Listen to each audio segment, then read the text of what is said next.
each of us were going to bring some show and tell stuff, or something that we'd seen during the week and in news related to the world of work and freelancing.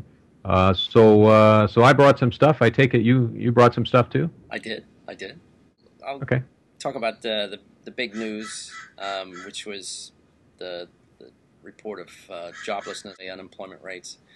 And I think there's a fair amount of spin and concern out there, as there should be.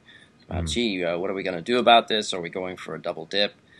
Can the government spend more money and whatnot? And I don't think, those conversations always seem to skirt the issue of what drives the economy, which is making or doing something of value. And Right. obviously there's been a collapse in that. The things that we valued through most of the last decade aren't necessarily as valued anymore, which was building homes and making home loans and things like that. So I really think even though there's a serious amount of damage going on with businesses and people's personal lives, at some point we're going to see some pretty serious innovation. I don't know what it's going to be. And isn't that the nature of innovation? You can't really predict it. You don't know what direction it's going to go in, but it's going to be some kind of, or mini ahas, like, oh yeah, that's really helpful, or oh wow, this is something the world needs, or something that adds value. And as dim as the job numbers look, the answer really is about not really finding jobs, but finding work. Where do people need value? What are the needs out there in the economy, and how can we add value to that? I have to agree with that. I get disappointed when I hear all the emphasis on jobs. What are we going to do about jobs? How are we going to create jobs? And my thought is ultimately we're teaching people a kind of learned helplessness that, it's someone else's responsibility to give you a job. And your only responsibility is to go look for the person who will give you the thing. And so we see jobs almost like a social entitlement. Not to pump my blog, but it sounds like something. Go ahead. Yeah, What is for the those blog? of you that don't know, I'm Daniel DiGriz, of course, and I write the Rules of Work blog, and so I'm always talking a little bit about the world of work. But I think that we have to as I'm always saying there, I think we have to reconceive the world of work as something that we invent for ourselves. When you talk about invention and patents, I think we're always needing to invent our work. In the old days, what did they say? Every person they would say every man should learn a trade. Even if you go to school and you become a stockbroker, you should also have a trade because you don't know what the economy is going to do. Yeah. But the point that I always make over at ROW, Rules of Work, is that the ultimate trade skill, if you will, is the ability to reinvent yourself in the context of work, the ability to keep innovating. If you have that, you'll never be without work. I'm not saying you'll never be without employment. You'll never be without work.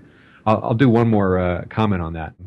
I have a friend that before all of this happened, well before the mortgage crash, we were in a time of great prosperity. They were writing loans to anybody with, a paycheck for a couple of $100. And my friend could not find reasonable work.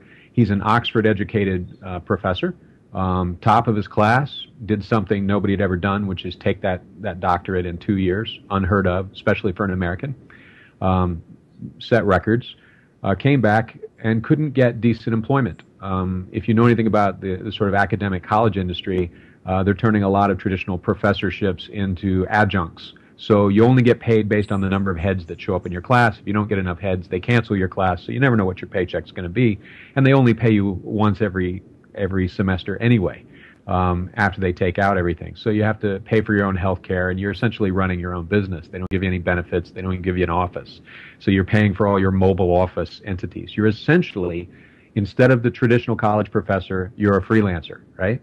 And my friend basically, after putting up with this for the longest time, but in an employer context where you're a freelancer, but these people hold all the cards, they set the terms, and so of course everything is done to profit the company. And they say now that these colleges are, we're a business. They're very blatant about it.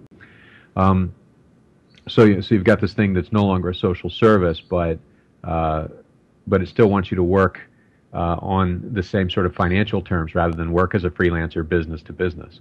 So it's interesting. But he finally gave it up, and what he decided to do is, I'm going to write books. And so he became an author. He's published, a dozen books since then. And he took control of his life, and he reinvented himself in terms of who I am in the context of work. And I think that's something that we all have to be willing and able to do, which is, again, just sort of taking off on what you said. Yeah, completely. But I think if we open up the boundaries a little bit and put aside the pride, you'll still find yourself doing some pretty interesting things. And just because you're not doing what you thought you would be doing, there's a lot of honor in having a valuable exchange. I find that kind of pride to be often a cover for fear, really. It's I didn't train to do this, I trained to do that. I didn't train to be a journalist, I trained to write technical reports. And so I'm not going to take the only open job or reinvent myself as a freelance journalist, etc. And the problem with that is really what's really going on, I think, is most of us are afraid of, will I be able to do it? What will I look like? What will I can't predict my life, so the easiest thing to be afraid of is the unpredicted life, the life where the economy shifts under you and you're not doing what you thought. So I don't know. I think, you got to swallow your pride, but there's I've been accused of pride for just saying that, hey, no matter what happens to the economy, I'll reinvent myself. So it's both ways. Well, if that's pride, then you deserve it. It's survival. Well, so that's kind of my take on the job situation is that, and I put a blog post, as you know, on Free Agent Source, talking about this, that don't look for jobs, look for work. Look for work in ways that you can provide value. It may not necessarily be a full-time engagement. It may not be 40 hours a week, or it may not be every week. But if you get enough of those and have a nice portfolio, that's actually better than having a single full-time job. For those of you that don't know, Steve is being modest. He writes for the blog on freeagentsource.com. See you there, Steve? I sent him to your blog. But yeah, I saw that, and I was kind of cheering it on.